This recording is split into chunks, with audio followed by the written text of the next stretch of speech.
Oh my, let's take a look at the base on this table. This sucker is all about the base, even though the top of the table is absolutely crazy and intricate with those white inclusions there. Now we start by ripping the boards on the table saw, cleaning up each one. They come with one straight line, putting another one on, planing them to thicknesses, cutting them to length.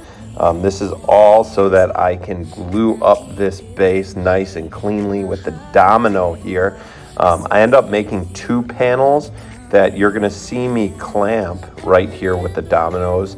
And this was interesting because I had to be careful where I put those marks for those dominoes because they would be exposed on the base. If not, using the drum sander, this thing saved a lot of time.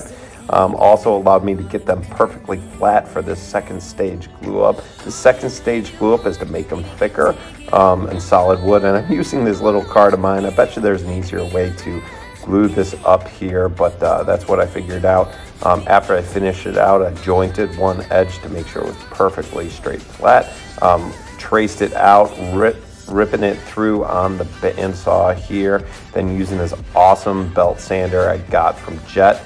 Allows me to sand these curves one more time through the drum sander, just to good measure to make sure it's nice and flat. A couple of dominoes here, just simply to line it up, not really to give strength, but I use the big dominoes for fun. Don't often use those. Now on the spindle sander to clean up that glue joint. We are attaching the vertical supports of the base to the horizontal supports, sanding a lot here, getting in those cracks and crevices to make sure a really clean thing. And then I use the domino connector system here. And this was really cool. This allowed me to ship it to Washington State without breaking it down, with being able to break it down and ship it through a private carrier. And that carrier did end up delivering it to the customer nice and clean all the way from Illinois to the great state of Washington. Now I added these little caps on the end to make it look like the stretcher goes all the way through. Because I made it to break down for easy shipping, it was easy. I added those to the end here. Now mixing some Eco Epoxy Flow Cast, my epoxy of choice at this point right now. A little bit of slow-mo video for that thick black epoxy, an additional mix, cleaning out the sides of the bucket. And now this is the secondary color here. You're going to see me add that in after the epoxy is somewhat cured. But before I pour every round of epoxy, I end up degassing it, get all that extra air and oxygen out of it, because just those little micro bubbles that can show up in the epoxy when you're sanding it, they do not do it. Now here's the pour.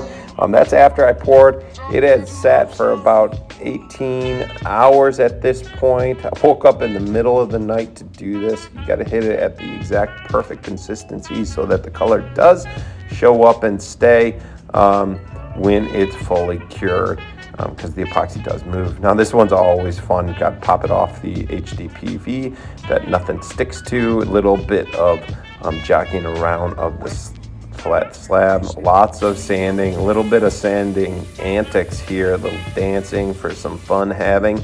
Got to keep it light and lighthearted. My giant hand sanding with this 6-inch sander, I think that always looks funny. But look at this final product. Put some Rubio monocoat on it. Super clean finish, super clean look at the end. And again, all about the base on this table.